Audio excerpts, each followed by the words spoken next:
Basically, like if the team is able to have at the one-to-one level, like single direct relationships with each other, if those are good and they're good across, Yep. then the team just kind of just works.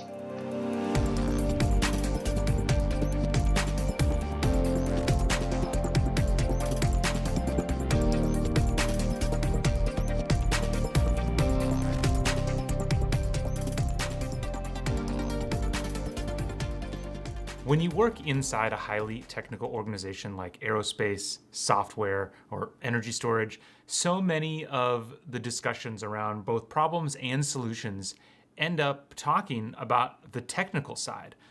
It's almost as if we gloss over the very thing that often prevents you from meeting those challenges or allows you to find the solution, which is people and the relationships between people. Today on the Leadership Launchpad, my guest is Jeff Guido, Senior Director of New Missions at Planet. He is not only responsible for leading some of the most cutting edge missions the company is currently embarking on, he's also responsible for coaching and leading many others who are leading their own missions. In this conversation, we talk a lot about delegation, empowering your team, but most importantly, the power of focusing on relationships and building trust if you want to be an effective leader. Before we get into the discussion, I do want to remind you that if this is your first time listening to the show, make sure you subscribe so you never miss a future episode.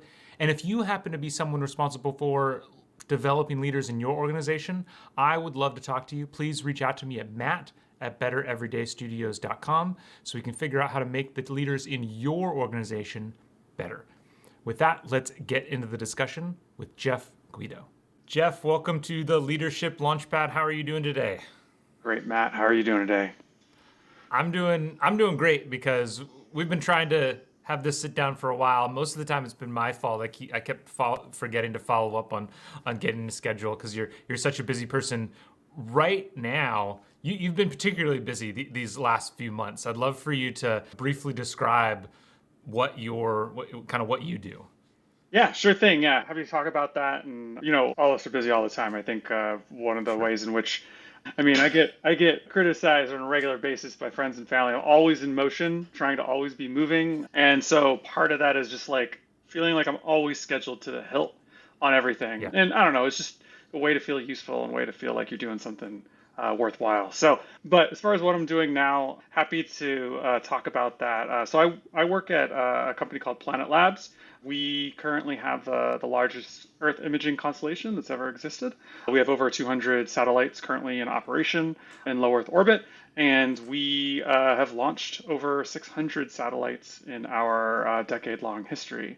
Now, those numbers that I'm throwing around right now used to be superlative in how large they were, but we've been recently passed up by Yeah. another company or two that that you're familiar with, and that is okay. We're still doing great things, and really excited about the work there. Currently, what I work on is I'm a what's called a mission director, or it's basically someone that is more involved or more has their arms around an entire commercial space mission. And I lead a team of program managers, systems engineers, commercial folks that transition a brand new mission from incubation all the way to actual delivery of data to customers. In addition to that, my other hat is to actually lead the team of mission directors. So, in addition to having my own program, I also help coach and lead mission directors in their own programs as well. And these are some of the main missions that we have at Planet. This is Pelican, Tanager, new missions that are still in incubation, as well as other things that we have on the horizon. Yeah, I know you want to talk about some of those things, so that's part of what we're here to discuss in terms of how to manage teams of leaders, as well as Yeah. like coaching them so they can execute effectively within their environment. Yeah, exactly. And I think it's been, we've known each other for several years now, and it's been neat to kind of watch your trajectory through Planet, just on a personal note, just knowing you. And Yeah. so, when I talk with engineers, when people make that transition from, being like a technical person or you're an individual contributor in any capacity into a leadership role, the most common difficulty that I hear is how to make that switch from kind of like the doer, the person actually getting things done to the person helping people get things done. And so from your level, you made that transition, but now I'm sure you see a lot of others make that transition. I guess to ask in both of those situations, how did you make that transition, and what kind of techniques do you, when you're coaching people, how do you coach people to make that transition? Yeah, no, it's a good call. I mean, we often think about, I'll just say up front that we often look at people with a lot of technical skill that are effective in their roles, and I think it's a very common thing, at least in our professional cultures that we exist in, to be like that person should lead, that person should be a manager. I think first, before you even cross that divide, is make sure that's part of that person's career desires, what they want, their Yeah. objectives. I think we often just peg people as like they're doing great as an engineer, they should be a manager, but that logic doesn't always make sense. It makes sense a lot of the time, and like most people want to have that type of prestige associated with their role, but some people also just want to continue making cool stuff. I think that discussing that with the individual, making sure you have a clear career plan with them, is absolutely one of the ways to unlock success early on or to avoid setting them up for failure. But in once that decision has been made and you're starting to go through that transition, the ways that to transition from doing your own thing to having others do them out, it's there's a couple of frameworks you could use, but basically when it's your own work that you've been working on for a while, like it's a project that you've invested a ton of time and energy into, Yeah. it can be pretty hard to start to hand that away. We as professionals have a lot of pride in the things that we have done, and this is just something that a lot of people need to know. They need to evolve within their careers. So the culture should be that we are continuously establishing a path to gradually transfer responsibility and work to junior folks. And if you can make that a part of like we should always be developing and evolving our people, Mm. that can build a virtuous cycle that makes the organization much stronger in the long run. In general, if you want to take this from almost like start to finish, though, I could walk through a couple of things that I do. Like first of all, I Yeah. hire deliberately for a role that normally has a little bit more narrow scope than what I hope that person will grow into in the Okay. long run. And the reason why is we can't look around every corner and anticipate every way in which that role will evolve. So having something where they can have like their core thing that they're delivering on, but then as opportunities present themselves, they're able to take them or not take them depending on what the needs that they have in the program are themselves. After someone is selected, I like to use things like 30, 60, 90 plans to onboard them.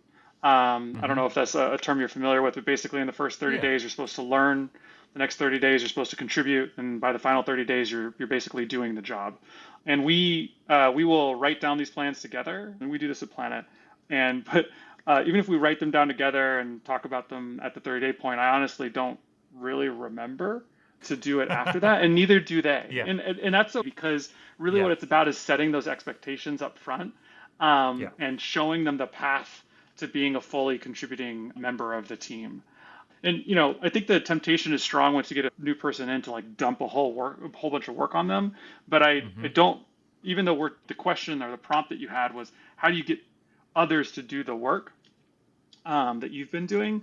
Like even though that temptation can be strong and you're a manager, you find yourself as a new manager and you're like, oh, I could finally get rid of some of these things.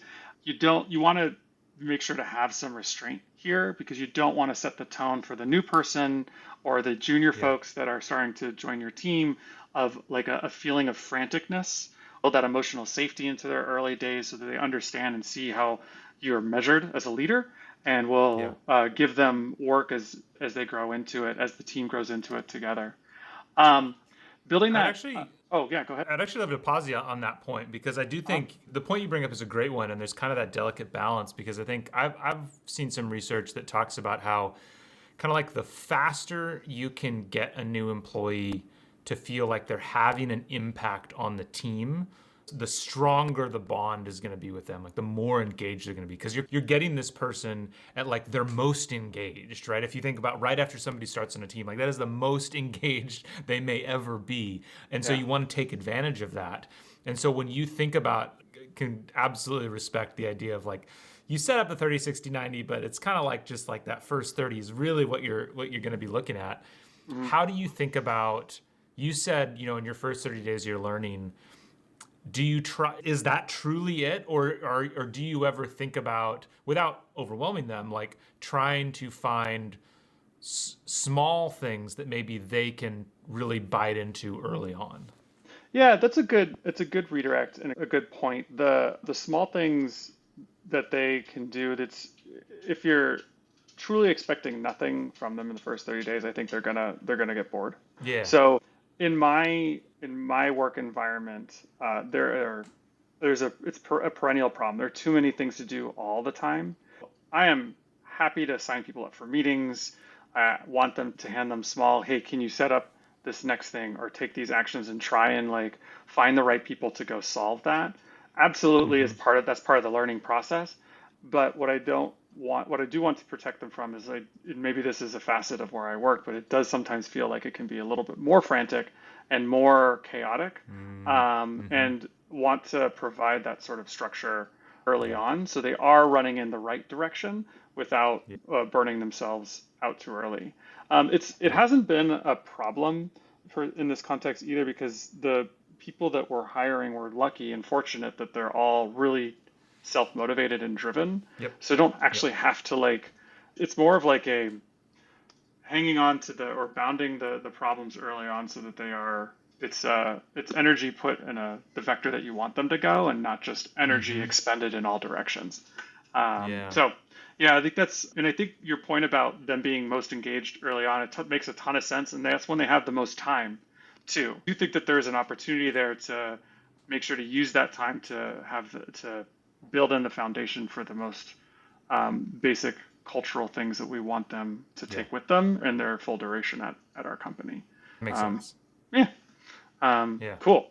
Yeah, after about 90 days though, they're pretty much running, and so Yeah. from that point, I do like to use like a more player coach type of model. Where we're happy to jump in at any time to play alongside them in whatever game metaphor we're using. But in the long run, it should be more of a coaching approach where you want them to bring the effort and do the things that they need to do and feel empowered and that they're owning the situation. You're having to come in over on the top every time, and that's been real effective to build proficiency and a way of doing things that work within the culture of the company, as well as do it in the way that I mean, like me as the manager think is the proper way to execute. And this is Yeah. mostly in the context of program execution when Yeah. I'm talking about this. Yeah. Yeah. You use the word empowerment because I think that it's one thing to delegate. It's one thing to like, hey, go do this task or tell people what to do. But then Hmm. I feel like it's that next level of like, okay, like what do I need to give you? What barriers do need to remove? What resources do I need to give you? How do you think about how involved to be and what resources to give in order to help them be effective and empower folks? Yeah. The general rule that I'll apply in all these cases, and I'll get more in depth here, is the general rule is to try and delegate decision authority to the level Yeah. below you. Yeah. I've heard folks say, and I do mostly subscribe to this Interesting. perspective as well. Delegate as low as possible, which I generally think is the right approach. But like, I have control over the level beneath me, and I'll leave it to. And if I'm really am giving them like true decision authority, then they can decide if that decision authority can go lower than them.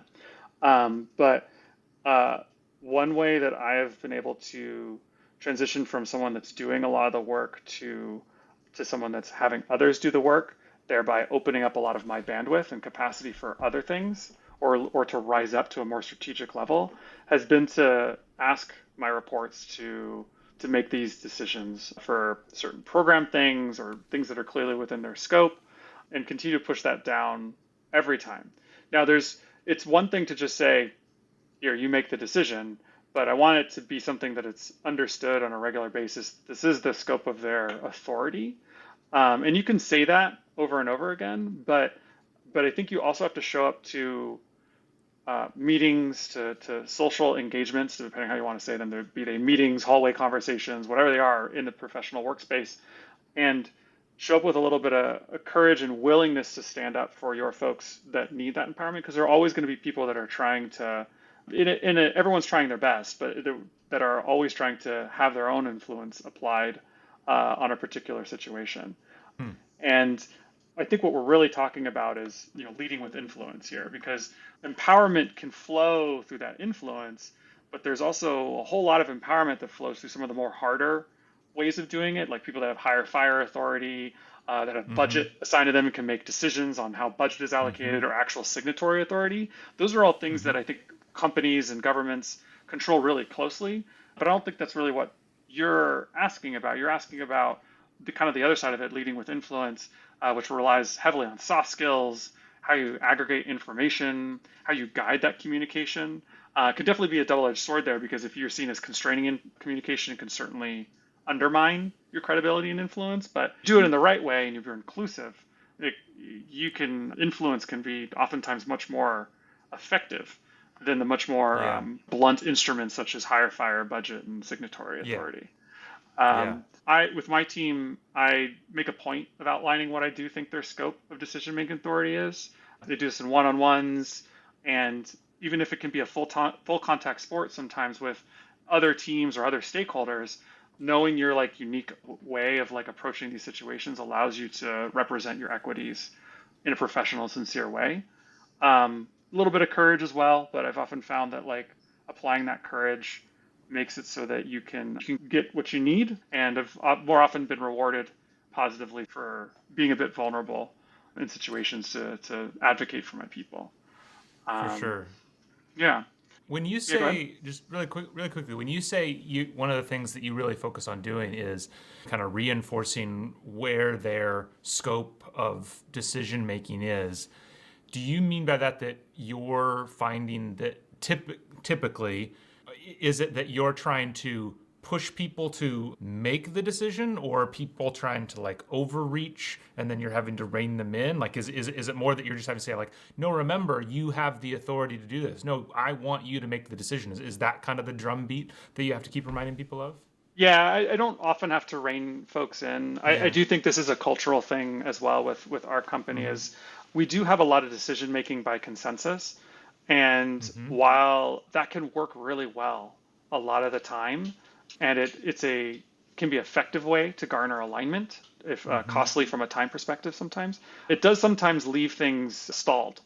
And Mm-hmm. so being able to make clear, and we're getting better at this at our company, where we collectively can recognize that someone needs to make a decision. If we can make that clear in a social setting or even one-on-one, then usually people fall in line at our Yeah. company when someone's just willing to be like, we need to do it this way for this and this, open to feedback on this decision, but we have to move forward. And generally that works pretty well. I Yeah. don't normally have to, as a manager, reinforce that to my reports very often. I do think that's partially their personality, they understand. But Yep. when you have like satellite A that's in production or doing things, to make a decision on a supply chain issue or a Yeah. manufacturing flaw or something like that doesn't touch satellite B, which is a totally different satellite.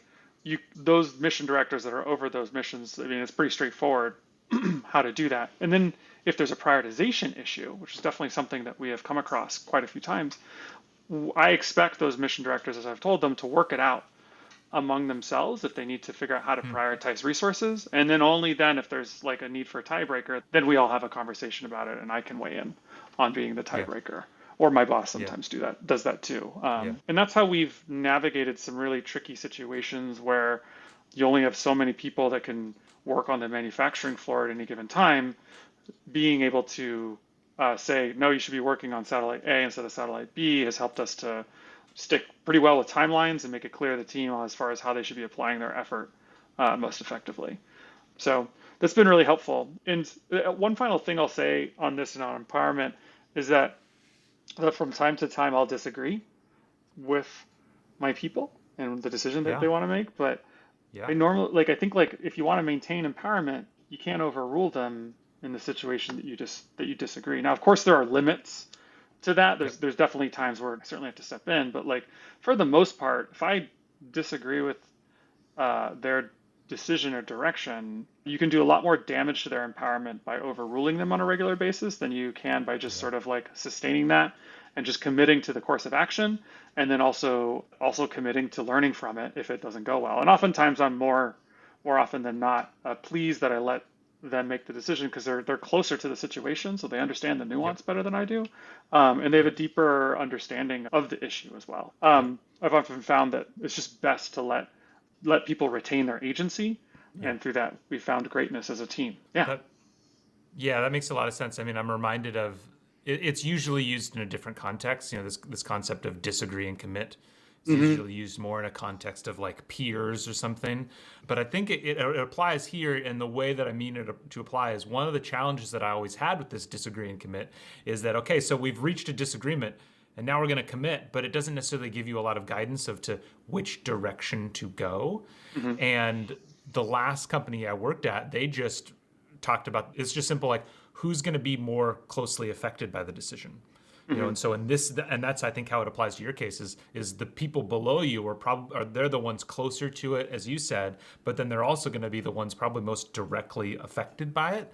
And so if there is a disagreement, it's probably better for you to side with them anyway, Hmm. with that kind of methodology. I think that's right. And on the disagree and commit side, I was ruminating on this recently. I think that when, there's another model that's kind of similar, but I think can be applied. There's praise in public, punish in Yep. private type of thing. And I think a Yep. similar to that applies here. If I disagree and commit in a public way with one of my reports, that also undermines their empowerment. And they're going to use that or even like unintentionally, that's going to go into their feedback loop and how they make decisions in the future and be like, well, I don't want to Mm, have my boss say disagree and commit to me because then I'm gonna maybe would make a different decision or be biased in the future if I'm at risk of them saying interesting. that. I do think that disagree and commit can be really useful um, Mm-hmm. in managing upward. And Yeah. I have used that from time to time Yeah. with my management in a more private setting, like a small group Yeah. of more senior leaders. I'm Yeah. happy to say I don't agree, but I'm going to do whatever you all decide, and Mm-hmm. I'm going to fully commit to it. When it's coming downward, it has a different vibe to it, and so I try and Yeah, I could see stay that. away from that language when I'm the senior person or my report is the one that's obviously making the decision. Yeah, that Um, makes a lot of sense. That makes a lot of sense.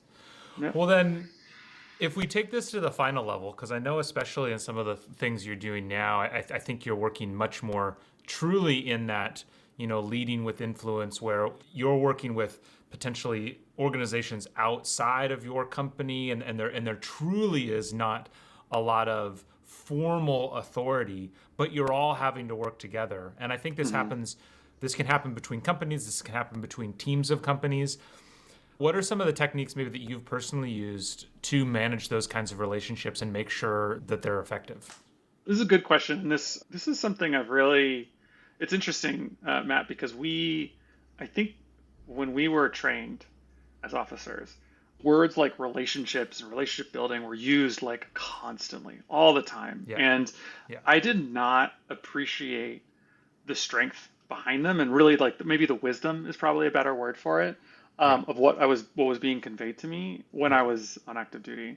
But when it was only when I started working the Tanager program at Planet, our hyperspectral mission, that I really started to understand the true wisdom behind this and how you could leverage relationships to be something that made or break the mission or made you successful or didn't. Um, and so, like you say, now I'm at a time in my career where these things matter more. And um, I think the relationships themselves, just to kind of like pull the thread on that, they really make up the fabric of a team. And if that team Yeah. is going to be effective, we'll get into more tactics in a second or how we do that. But basically, like if the team is able to have at the one-to-one level, like single direct relationships with each other, if those are good and they're good across, Yep. then the team just kind of just works.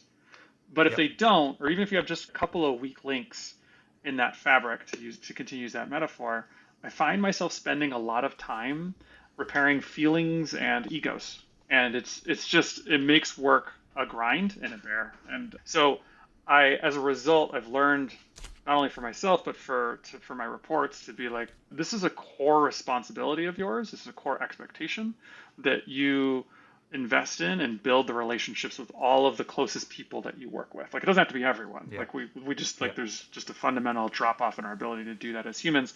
But the core people you work with, you got to have good relationships with them.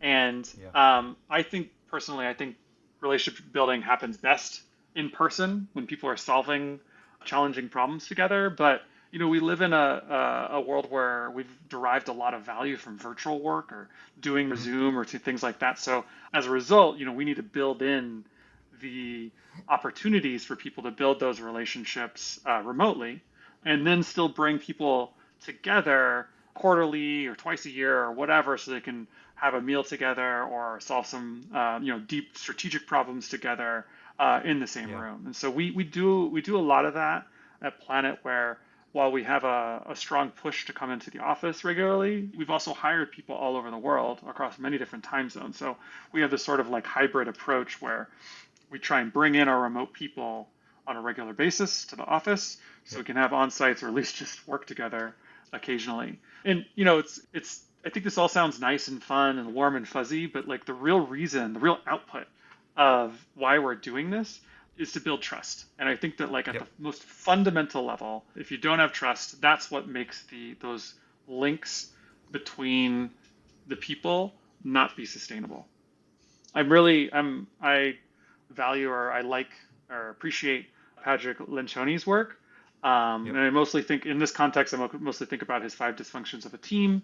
When I say trust, and that's the lowest level of his framework. But if you can't get that trust level done, then you really can't go anywhere else as a group. But once that's set and people have a requisite level of that and they're building trust, then I think you can build other structures upon that foundation, such as like what are the roles and responsibilities of the team, how does decision making happen, accountability for work and quality of work and timeliness, and Yeah. then allow for like a organically driven division of labor. So you don't have to have the whole team show up to every meeting. Like if people trust that Yeah. other people are doing the things that they need Yes. to do, and then that they'll let me know or let their peer know when they need to know something, then that's time that I then get back to go do other things or do some deep work or something like that allows us to be more effective as a team. And that's 100%. kind of where we've derived value from that. So just to kind of like recap, make it clear to folks that they have to build trust. That's part of their job. That's through building those relationships, build in the time to do that, and then like come together physically as a group occasionally so that you can do that in person.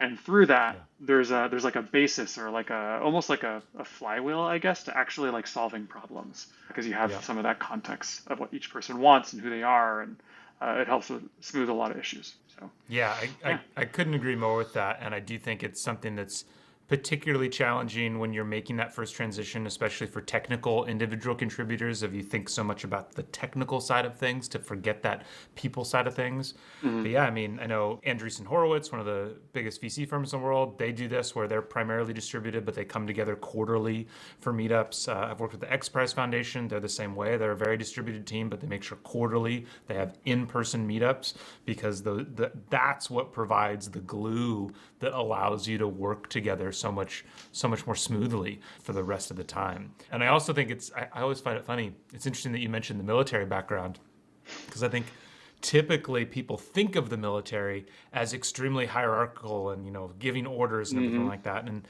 And that's true, but I mean, Jocko Willink, former Navy SEAL, now author and leadership consultant, he always says how like he doesn't remember a single time where he said, "I order you to do this." Like that's not actually how most of the military Yeah. functions. It really is all about the relationships. The kind of step ahead that the military tends to have is there's a built-in layer of trust of everybody's made a certain commitment.